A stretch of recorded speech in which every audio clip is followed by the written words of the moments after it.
Welcome in to the Get Your Happy On Hour, featuring former Husker receiver Ricky Simmons.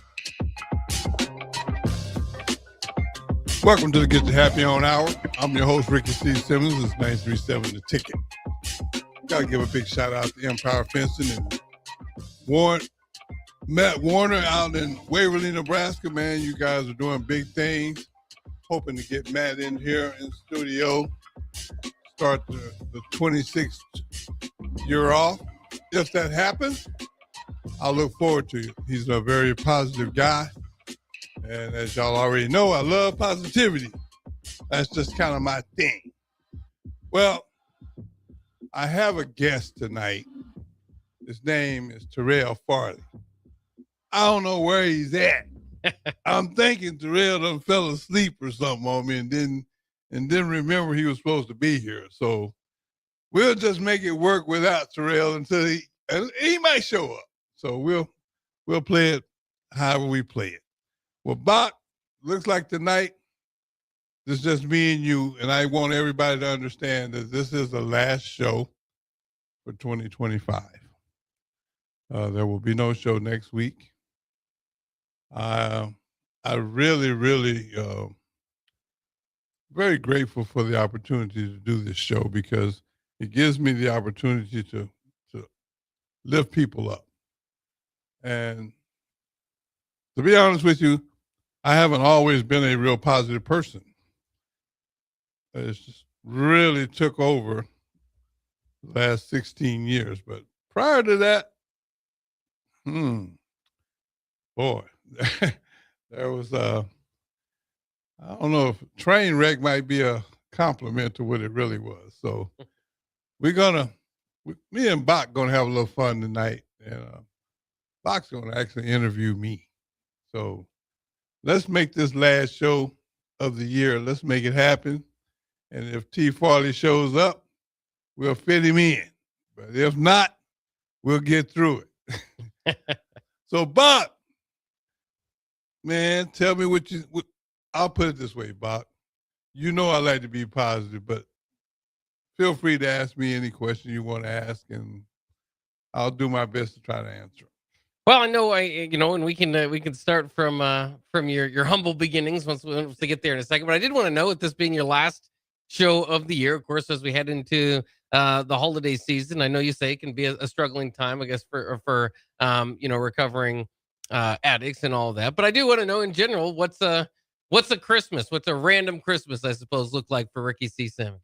Great question. I'll be honest with you, and this is going to probably catch a lot of people by surprise, but I don't really celebrate holidays.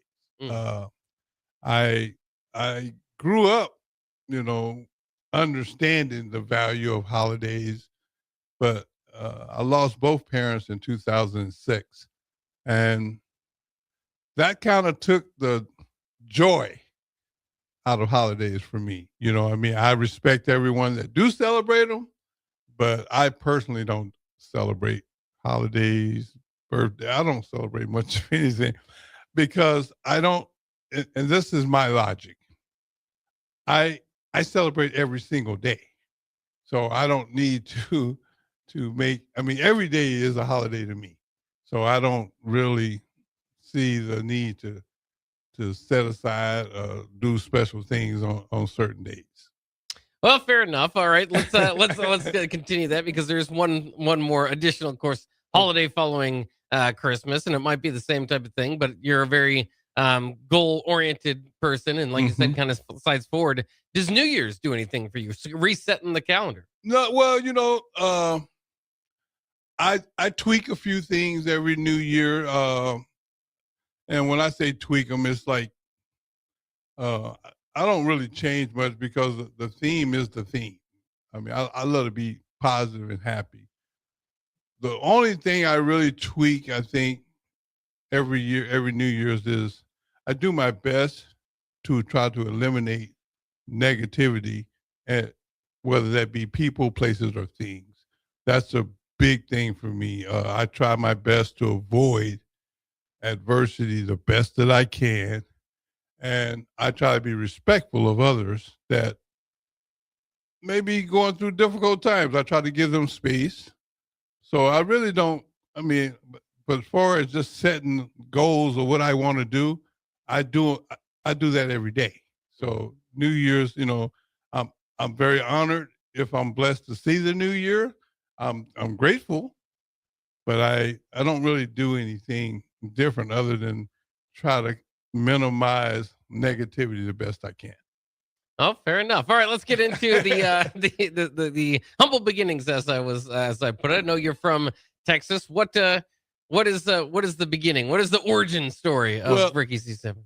That's a good question too, Bach. Man, you're doing a great job already. We're gonna make it okay. Well, for those of you that don't know my story, we're gonna kind of touch on it. I born actually John Doe.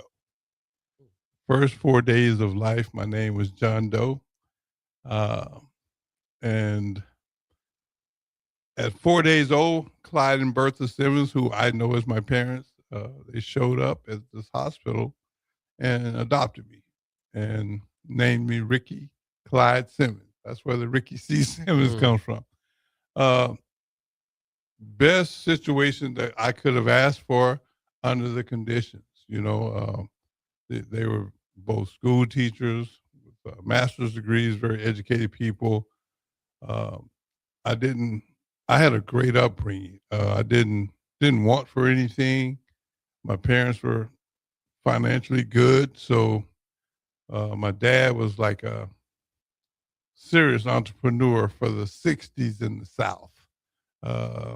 I always called him Uber before Uber. He had two 20-passenger vans, so he used to go around town every morning and pick up all these women and take them to Texas Instruments in Dallas, drop them off, go teach school in Garland, then go back after school, pick them up, and then bring them back home.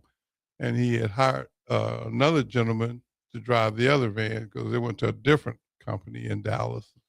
So I had a very, very, it's hard to say this because people will take it the wrong way, but for growing up in the South during the times that I did in the '60s, it was very, very, very good for me. My dad, man, was a very, very serious man. Excuse me, a very serious man. He had a way that he spoke real loud. I mean, he was extreme. Matter of fact, I think I was maybe late elementary school, almost middle school before I realized that he wasn't yelling. I mean, he just spoke really loud, and my mom was just the opposite, very soft-spoken lady. But she was sweetest lady that I can say I've ever known. She always found a positive way to look at things, and I think that's laid the foundation for me. To see how positive she was, even during tough times. So it was just a very humble upbringing. Now I got to share this story because I know a lot of people probably don't understand this, but it'll make sense afterwards. I never liked sports. I never liked football, but my dad made it. We made a deal in the 5th grade that got carried away. Is the best way I can describe that. 5th grade, he's like, you play football, I'll get you all these little things you think you got to have. Well, 5th grade, I've been looking at this bicycle for like 2 weeks, but I didn't know how to ask for it. So I came up with this great idea. I said, well, I'll go out for this little midget football team. If I make the team, my dad will probably buy me the bike. And true to form, I went out for the team, made the team, and got the bike. And then 6th, 7th grade, somewhere in there, I started to realize that all females weren't bad, and I wanted a girlfriend, but I ain't had no game, so I went out for the football team, and got, made the team, got all the nice clothes and stuff, and adjusted my walk a little bit. A couple of girls thought I was cool, got a girlfriend. 16 in Texas, you get this thing called a driver's license. I wanted a car really bad, but I didn't know how to ask for it, so I went out for the high school football team. I made the team. My dad bought me a brand new car. And keep in mind, I don't really like football. So it came down to business for me. The only way I could keep this car was to play football. And I'm probably the only football player in the history of football that's allergic to contact. I don't really care for contact. So I I use my speed, which I was blessed with, to avoid a lot of stuff. So that was kind of the upbringing in this little small town called Greenville, Texas, man. Little one high school town, about 30 minutes east of Dallas. So you say you weren't interested in football or sports necessarily. What was it that you were interested in as a kid more? Did you have any other hobbies? Well, I kind of like baseball. I mean, I was for some reason baseball always was kind of fun to me, and track wasn't bad either. You know, I liked those two things, but I just I don't know. I mean, I don't. I guess that growing up, I just didn't really know what I wanted to do, and now with the hindsight piece in place, I can look back and say that even though I didn't really care for the sport, my dad pushing me in that direction, it was several benefits to it. Absolutely. Now, it's interesting as you said you were born John Doe. Did you ever have the interest in going and trying to find your birth parents, or would that have been possible? Well, I think it was possible, but I had never had an interest in that Mm. because if the biological parents didn't want me, I couldn't have been blessed with two better people. So, I'm not mad. I'm not bitter.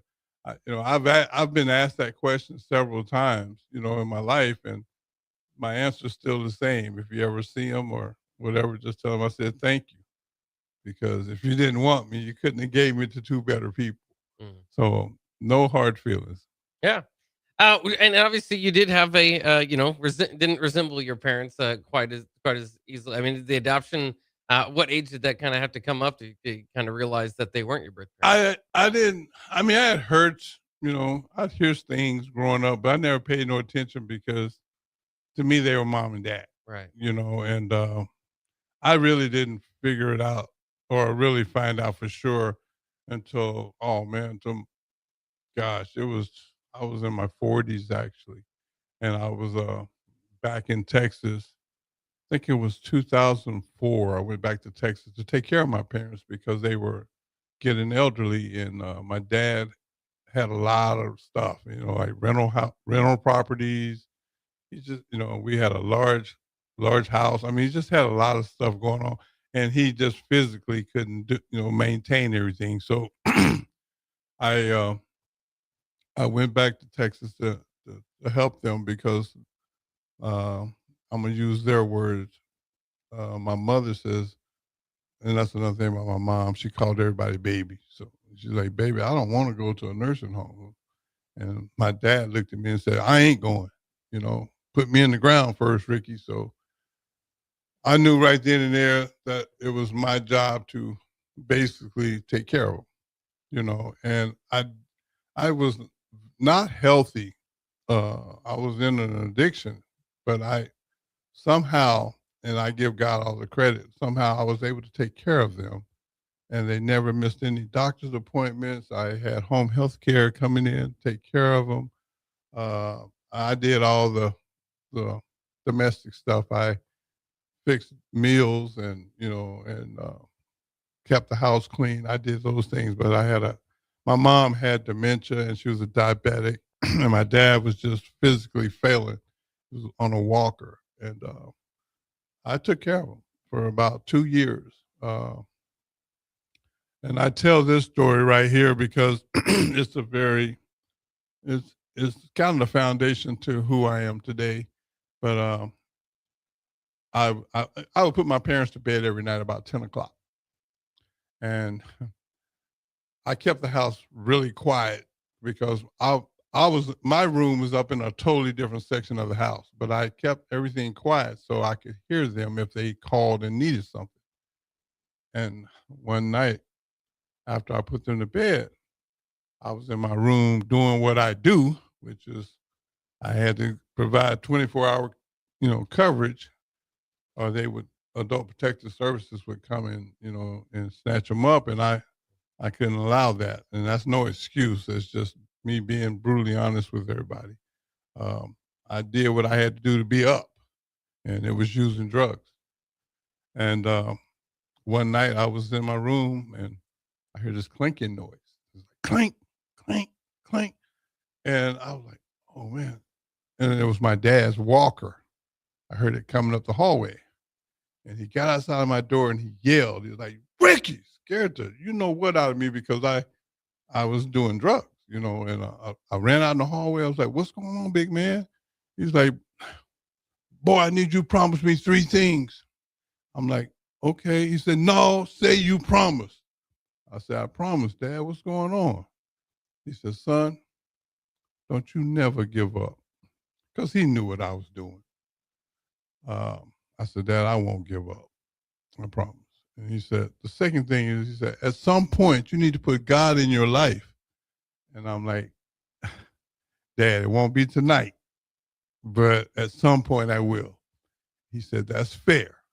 And then the third thing he said was, "Every day you're blessed to see, you get up and you look like somebody. And you do that for me, Ricky." And then he clank, clank, clank, and went back to his bed and went to sleep. Well, the next morning, my dad had a stroke and he never spoke to me again. Uh, so look like somebody was his last words to me. And I take them to heart right to this day. They put him in a rehab and like a rehabilitation / nursing home to try to get him better, but he was paralyzed on his left side and he couldn't speak. So he was in Dallas, so I was there with my mom, and my mother, she was, she had dementia, but she would have a lot of days of clarity, and she would like, "Can you take me over to see your dad? See Big Man." So, I would always run her to Dallas to let her spend time with him, and then after I think it was coming up on June of '06. My mom said, "We can never repay you for what you've done, but I'm going to go over here and stay with your dad. You go up here and make sure you watch Tyler graduate, my son, graduate and get him to the University of Denver." And I left and came back to Nebraska and to try and do that. And actually I did it and I got him to Denver, but my mom died like 2 weeks later. And then after I got my son to Denver, I called the rehab and asked them if, to let them know that, "Hey, tell my dad I'm on the way." And they said he just passed. So I that was tough. That was really tough because I wasn't I wasn't in my mind, and I know everybody probably thinks this, and I know it's unrealistic, but in my mind, I just thought that I would have them forever, you know. And when I realized that they were both gone, I lost it. And when I say I lost it, I mean I relapsed in a worse way, and it sent me to prison for the 4th time here in Nebraska. And I was never, and I will admit this to anybody, I was never suicidal, but I was definitely homicidal, and I was in prison at this place down in Tecumseh and playing chess every day. I'm the worst chess player in the world. Let's get that on the record. So I don't want nobody calling me and challenging me to a chess match. I'm not very good, but I was playing chess with a guy, and for 6 weeks, I never won a game. You would have thought, I mean, I finally won a game. You'd have thought I hit the lottery or made parole. And I asked him, I said, "Man, where are you from?" He's like, I'm from Omaha. I'm like, yeah, well, I'm from Texas, but I live in Lincoln. When you get out and I get out, I'm going to drive down to Omaha with my chessboard and I'm going to kick your butt again. And he looked me right in the eye. He said, Ricky, that'll never happen. I said, that's okay. We'll just set the pieces up. I'm going to go get some coffee out of my cell and I'll come back. Well, I go up to my cell and my cellmate's in there and he goes, yo, man, you know that dude you play chess with? You know why he's here? I'm like, I don't care why he's here. I'm doing my time. I can't do his time. So he threw this Omaha World Herald at me and walked out of the cell. And it's kind of summarized. And basically, he pictured my chess partner, and he was doing cocaine one night in Omaha with a female, and they ran out of drugs, and I guess he was too high to go get it himself. So he gave her the money to go and get it. And when she didn't come back with the money or the drugs, the next day he saw her and her teenage daughter mid-afternoon in Omaha, and he walked up behind them and poured gasoline on them, set them on fire, killed them both. He's doing double life plus 300 years. And that's what he meant by I would never beat him in Omaha. Man, you're talking about a gut punch. I'm thinking, oh my God, what am I going to say to this guy when I get back down here? Well, about this time, there was this little guard. I mean, no offense to short people, but this guy was like 5 foot tall with boots on. And he picked on me every single day I was incarcerated. It was always, Rick, what's up, former Husker superstar Ricky Simmons? You know, and I'm like, man, you better go on, man, before I do something that I can't undo, you know. And after I hear this bad news or I read this bad news about my chess partner, here he comes. He's just coming on his shift, and he's passing out mail. Well, I ain't getting no mail, so that don't got nothing to do with me. But he's like, Inmate Simmons, former Husker superstar. I'm like, man, I just heard this bad news about my chess partner. Today is not a good day. You might want to leave me alone. He goes, you got mail. And I got extremely pissed because, man, nobody was writing. So I was like, man, you know what? I'm going to go and do something to this guard today because, man, he don't understand, you know, that, man, I'm not in a good place right now. And I guess he saw a look in my eyes and he threw this letter on the floor. And I call it God because I don't know why I stopped to get this letter because I ain't getting no mail, but my cellmate was. So I was like, okay, maybe I'll just get it for my cellmate and put it on his bunk. And from the floor to the bunk, I looked at the letter and it had a big red N in the corner. And it was from the Nebraska Athletic Department. And it said, took me about couple of minutes to open it because I was so embarrassed. You know, it was like, how did they even know I was here? You know, and then he said, the letter was like, Dear Ricky, I know your parents believed in you. I believe in you. And upon your release, if there's anything I can do to help you, feel free to contact me. And it was signed Tom Osborne. And right then and there in my prison cell, I fell on my knees and I turned my life over to Christ. I am a spiritual man. I am not religious. I'm not a pastor. I believe in God. And when I got up off my knees, my thinking started changing. And I got a pencil and paper and wrote down 3 things that I still live by today. First one is PMA. That's short for positive mental attitude. Really simple. It's treating people the way you want to be treated, but I do not expect it in return. Second thing is get a plan.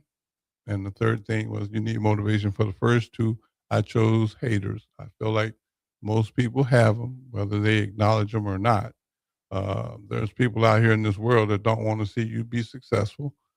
And those are the people that inspire me to keep doing what I'm doing. And I haven't looked back since then, man. And I'm 16 years clean and sober. I don't drink any alcohol. I used to smoke cigarettes. I don't smoke cigarettes. I do no drugs. However, I will, when I'm living on the edge, I will have a Sprite with no ice and a straw. So that's my thing, man. But that's pretty much my story.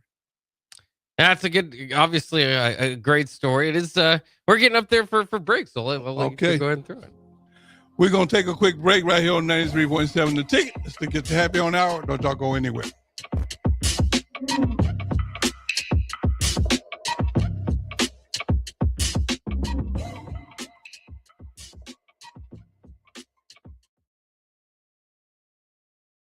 It's the holiday season. Time for work parties, friend get-togethers, and family gatherings, which means lots of eating.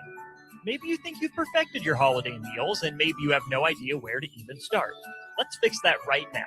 No holiday party is complete without Führer's cheese spread. It goes well with any type of cracker, pretzels, apples, chili, vegetable chips, and of course, it's perfect to pair with wine or beer. Holiday meals aren't complete until Führer's cheese spread is on the table. Find your own container at your nearest local grocery store today. Sometimes good people make mistakes. When you find yourself in need of an attorney, call Liberty Law Group. The attorneys at Liberty Law Group will defend you in court and protect your freedom to get you the best possible outcome and the justice you deserve. Trust your freedom to Liberty Law Group, the best criminal attorneys in Nebraska and Iowa. Call them today at 877-404-5238. That's 877-404-5238. Or check them out online at libertylawgroup.com. Hey guys, it's Carly from Boyd Farm Outfitters. Farmers, the Nebraska Ag Expo is coming up on December 9th through 11th at the Sandhills Global Event Center, and we'd love to see you there. Our team will be in two places at once, in the Boyd Farm Outfitters booth and the Green Eye Technology booth, which are both in the Currency building. In the meantime, check us out on Facebook, Instagram, and X at BoydFO to see what we've been working on. Again, that's BOECKFO on social media. We look forward to seeing you at the Expo. Staying profitable means finding smarter, more efficient ways to farm. Those decisions turn hard work into something worth passing down. Join us at the Sandhills Global Event Center in Lincoln for the Nebraska Ag Expo on December 9th through 11th, where agriculture meets innovation. From big iron and livestock production to the latest in ag tech and soil health, discover the solutions that can help you do more with less and protect your legacy for generations to come. Sponsored in part by Farm Credit Services of America and Ag Direct. If you're seeking a career with a growing company, Gaina Trucking and Excavating is hiring and looking for additions to their team. Gaina Trucking has a strong team culture, competitive pay, 401ks, and benefits like health, dental, and vision. Drivers are guaranteed 40 hours per week, even in the winter months, and are home every night. Start your career today at Gaina Trucking and Excavating. Apply today at GainaTrucking.com. Ticket listeners know a dream team when they see one. At Applied Connective, we've been in the game for 20 years and have developed a team of world-class leaders in all things IT. From cybersecurity and Microsoft products to physical security, audio-video, infrastructure, business phone systems, and anything in between. We'll help you leverage technology to become your most secure, efficient, and profitable. Head to our website to check out real reviews and testimonials and sign up for a free tech consultation. We can show you where you might be vulnerable, inefficient, or overspending. It's a game changer, and it's totally free. Claim yours right now at appliedconnective.com. When it comes to concrete, Stevens & Smith Construction doesn't stall. They go for the takedown. As Nebraska's full-service concrete contractor, they stay in bounds, hold inside position, and never forfeit quality. Whether it's foundations, flatwork, or concrete coatings, they elevate performance and pin down results that win every time. Stevens & Smith Construction is a proud sponsor of Takedown Tuesdays on 93.7 The Ticket. Because when it's time to wrestle with concrete, Stevens & Smith Construction slams expectations. Hi, Sean Callahan here for Coppell Chevrolet GMC, the #1 fastest growing GMC dealer in the Omaha and Lincoln area. We are going to keep this train rolling in a big way with new half-ton and 4x4 pickup trucks starting at $12,500 off list price or 0% financing. You heard that right, $12,500 off list price or 0% financing. You pick which one works better for you. Please stop on in the dealership and meet the team or check us out at koppelcars.com. Stock number C280930. All deals with approved credit. This is Bill Mitchner, Executive Director of Lincoln Lighthouse. Did you know Lighthouse provides multiple programs for students such as one-on-one tutoring and mentoring, as well as pro-social skill exercises, while providing them a nourishing meal and a safe space during all months of the year, even during school breaks? Learn more or contribute to Lighthouse at lincolnlighthouse.org today.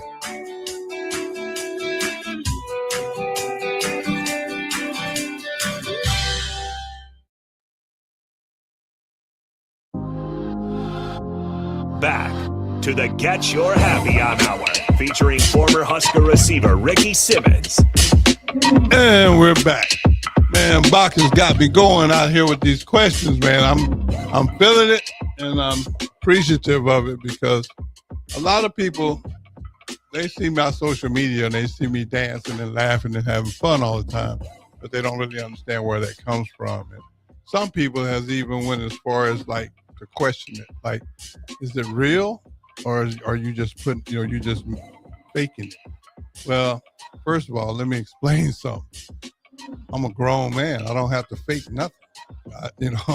I genuinely love to be happy.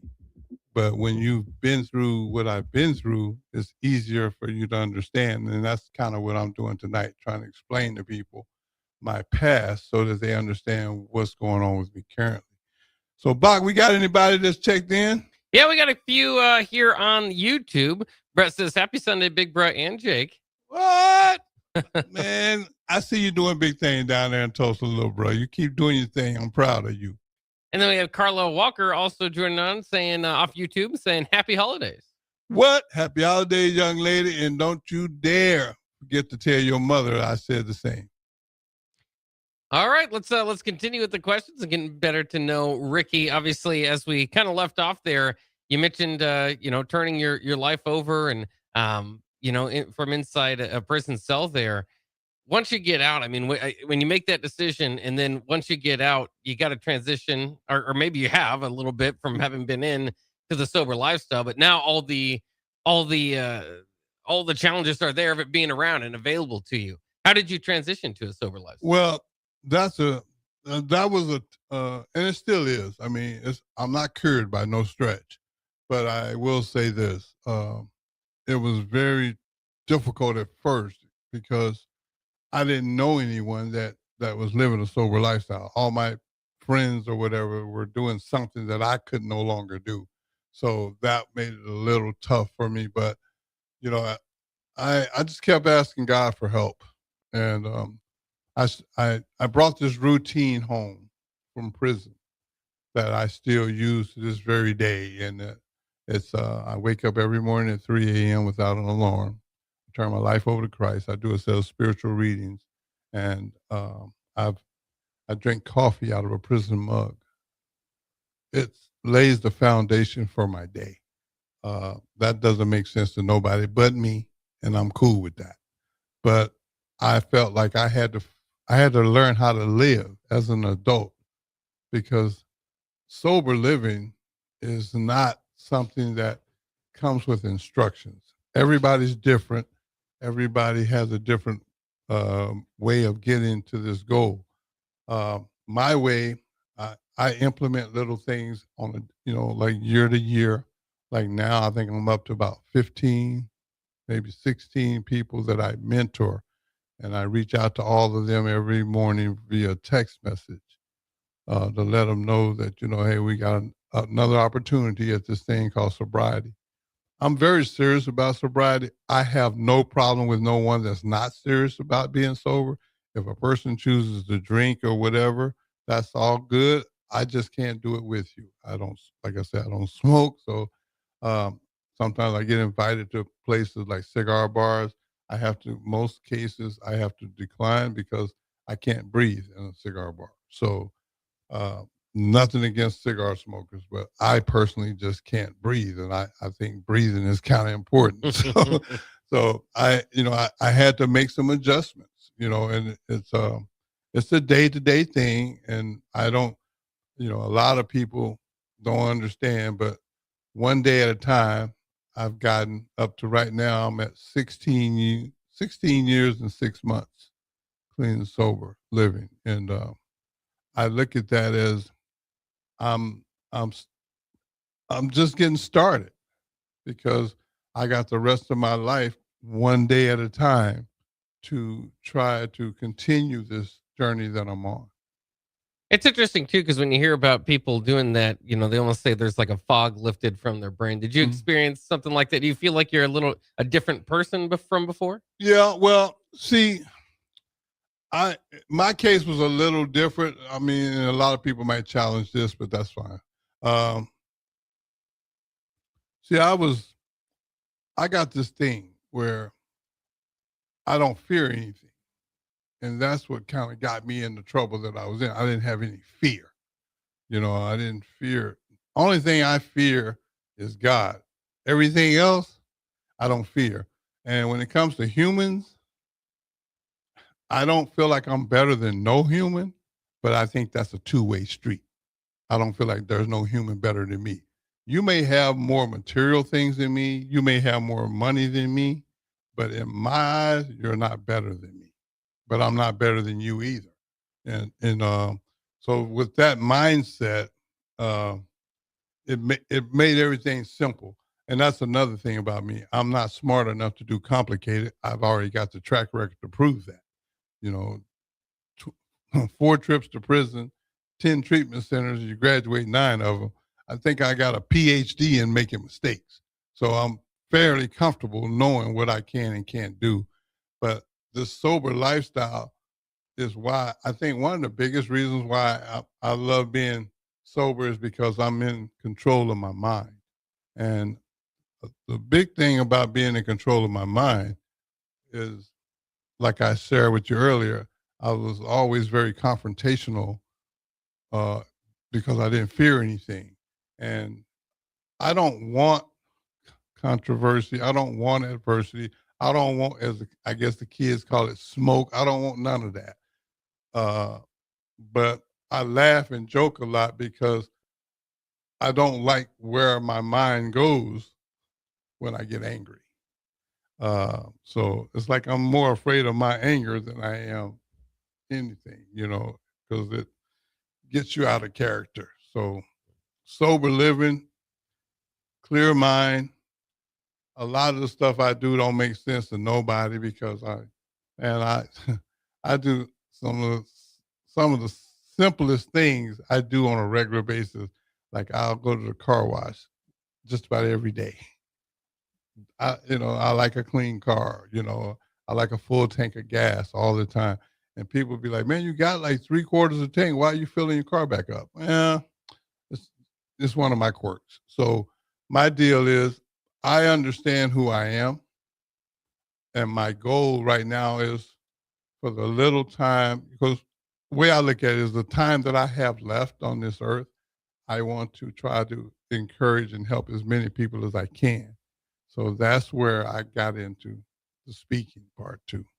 Which is interesting, of course, like you mentioned, as you kind of go from that sobriety. At what point did you realize, hey, I've got a story to tell. I feel like I can help people. Does it take a few years through sobriety to get there, or was it something that kind of you were inspired by from the beginning there? It was from the beginning. As soon as I got sober, I decided, and that was like a little over 16 years ago, I started speaking.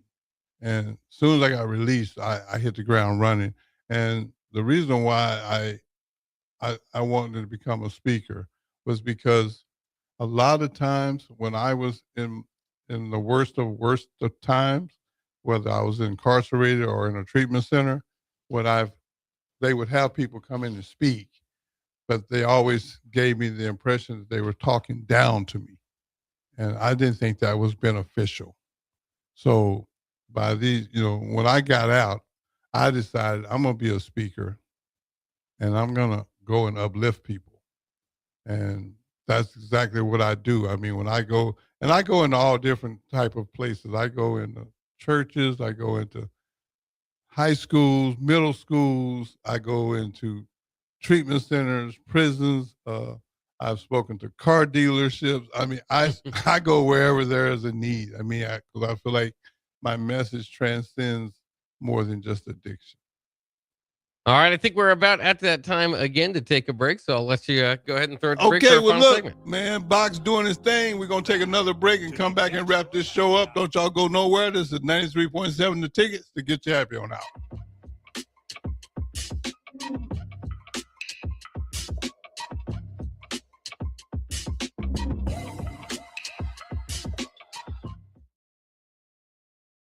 Concrete Industries has immediate job openings for precast production laborers and maintenance technicians. Concrete Industries offers great pay, health benefits, 401k, a wellness program, holidays, and paid time off. Apply today to earn a starting pay of $21.50 per hour plus a $1,500 hiring bonus. Concrete Industries is hiring all experience levels and offers on-the-job training. Start your career today as a precast production laborer or maintenance technician. Visit concreteindustries.com.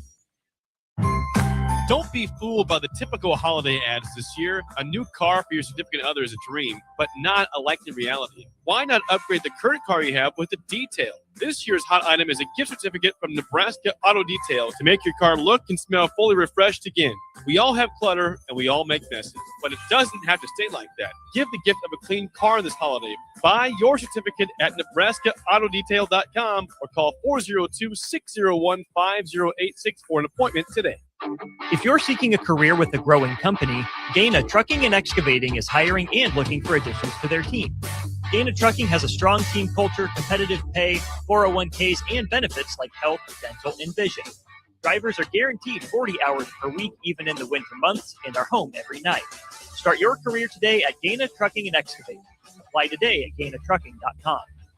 Ready, set, forward. Just announced 0% for 66 months with approved credit on all 2025 Ford F-150s at Zollner, Ford Beatrice. Save thousands in finance charges. If your current pickup loan's 4, 5, 6% or more, trade in today and receive 0% for up to 66 months on a brand new 2025 Ford F-150 of your choice at Zollner, Ford Beatrice, Nebraska's volume dealer with the hometown service you expect.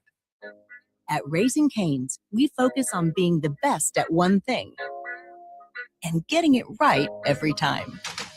Which is why every chicken finger meal we serve is marinated, hand-battered, cooked to order, and made just for you.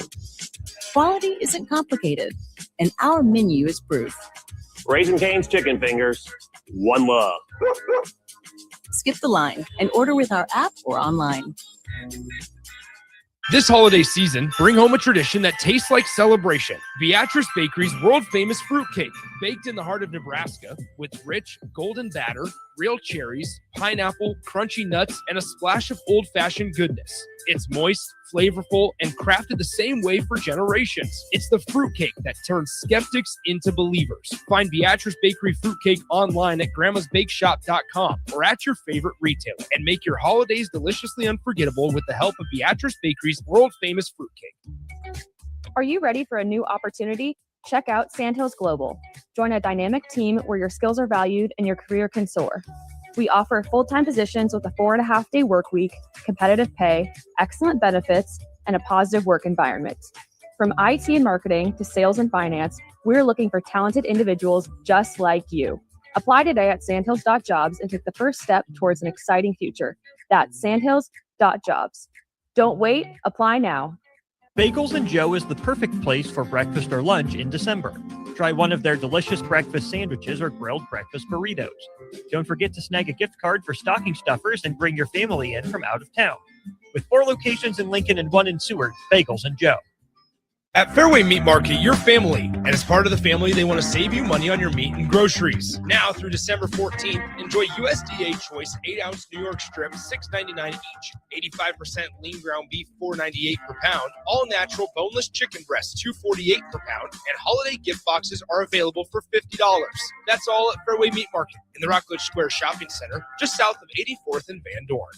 Rashawn Jackson here for Bauer Infrastructure, a veteran-owned local company proudly serving Lincoln, Lancaster County, and the surrounding areas. Bauer provides quality work at an affordable price, and they're growing rapidly. If you want to experience a career with a fast-paced, family-friendly environment, visit BauerInfrastructure.com. They have top-of-the-line benefits, year-round work, even through the winter. Bauer, usher in the new era of infrastructure to an area near you. And as always, go Big Red! Hungry for something real? Come to HF Crave, Lincoln's favorite spot for burgers that are anything but basic. Locally sourced Nebraska beef, hand-cut fries, and bold flavors that'll make your taste buds cheer. Whether you're craving the classics or ready to try something wild, they've got the burger that gets you. HF Crave. Fresh, local, craveable. Find them at 48th and Holdridge or order online at hfcrave.com. For remote starters, audio upgrades, and more, there's only one place to go. Auto Sounds of Lincoln at 48th and O.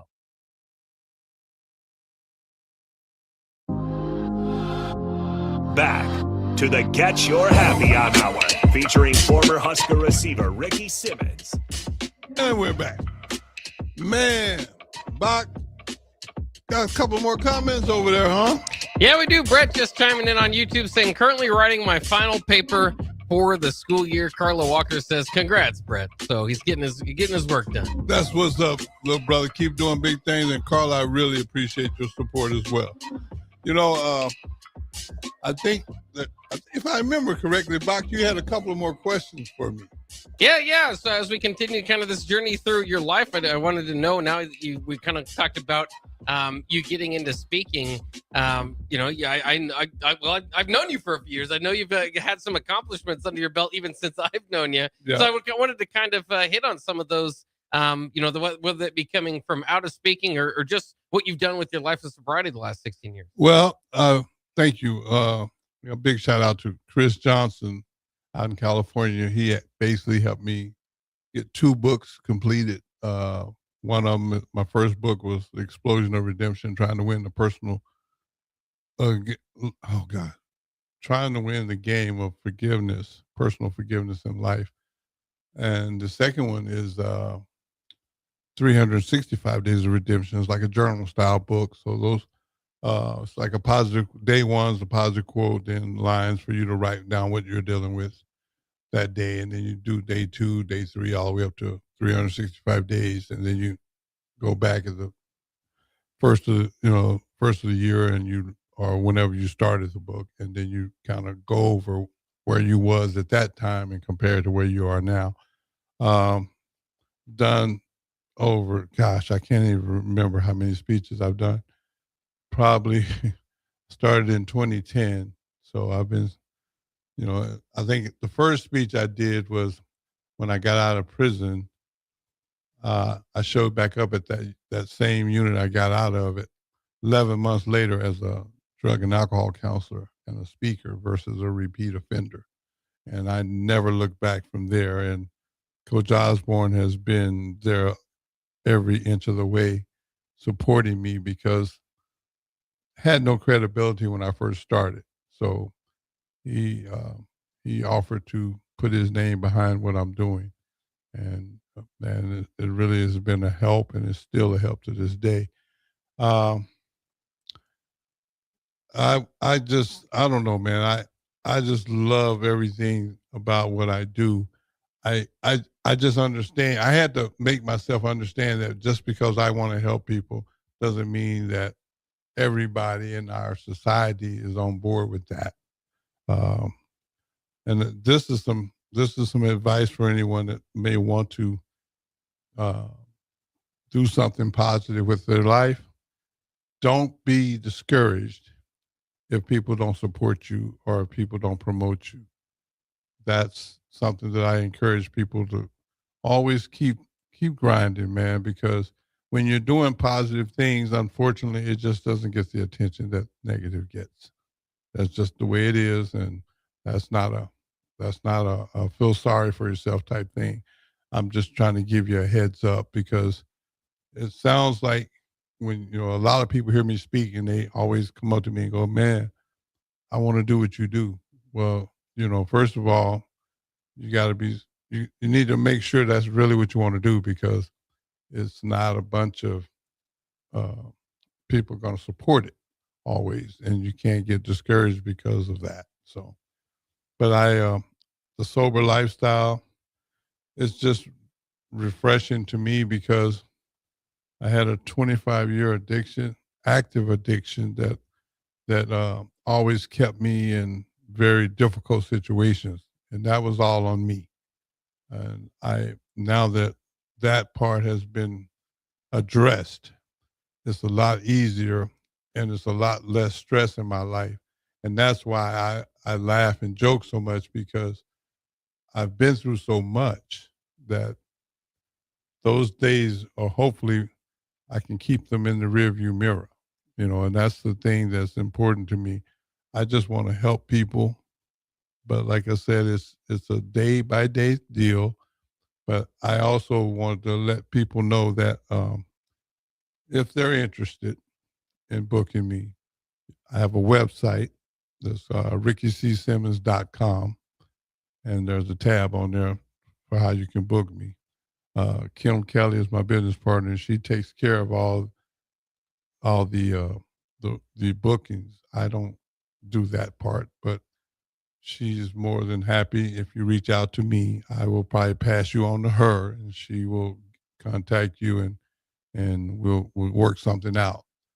I gotta give a big shout out to Ashley Robertson for she does a photography, and she's done some nice pictures for me, and we're working on something kind of big, and I'm gonna keep that on the low until we actually get it done, because sometimes people do the sabotage, and we don't want that to happen, because these are people that have offered to help, and a lot of people won't help you. So I've been really blessed to have that, and Tammy Prophet is doing some marketing stuff for me as well, and some other people. So I just want everybody to realize that I just love my job. I love what I do. I mean, I actually love everything about my life, because when I compare it to where I was, I mean, it's just so much more calm and relaxed, and I can avoid things that I used to couldn't avoid. And one part that I wanted to make sure to ask you about too is, as far as your accomplishments, you kind of went through your books. Is I know that you recently it showed off I think the first viewing, or pretty close to it, to your documentary. What kind of inspired you to get a documentary done? Well, the documentary is titled "Look Like Somebody." It has not been released, and my little brother up in Omaha, Randy J. Goodwin, has been very, very, very important in helping me get that out. But I wanted something to outlive me. The books I know will outlive me, and the documentary now will outlive me. But the "Look Like Somebody," the title came from my dad's last 3 words, and a lot of times when you're no longer on Earth, people like to tell stories about you or tell their versions of the story. I wanted to always be able to tell my own story. And the documentary is a perfect way to do that. And Coach Osborne's in it, Mike Rozier's in it, Irvin Fryer's in it, Terrell Farley's in it. My homeboys from Greenville, Texas, Benny Barrett, Sid Mack, Coach Coker, Hugh Hamilton, Carolyn Traylor. I mean, it's just a list of people, man. I might have missed some, but I mean, there's a lot of people from my hometown that are in the documentary, and they did a really good job of really describing who I am, because like I say, I throw myself under the bus all the time, but that's just the way I choose to do it. But I do it because I think if me throwing myself under the bus will help someone else, I'm okay with that. Now we are getting toward the end of the show. Now I got to ask you, is it your turn or my turn to ask the final question? It's your turn to ask the final question. All right, Ricky, when you're not busy with your speaking engagements and of course coming on here and doing everything else you have to do for work, how does Ricky get his happy on? Man, I get my happy on by listening to music and watching movies, man. And I do it as much as I can, but you know what? I'm going to wrap this show up the same way I do every week. Every day you blessed to sing. It's just another day in paradise. And no matter what, you got to get your happy on. Go! I'll see y'all in 2026.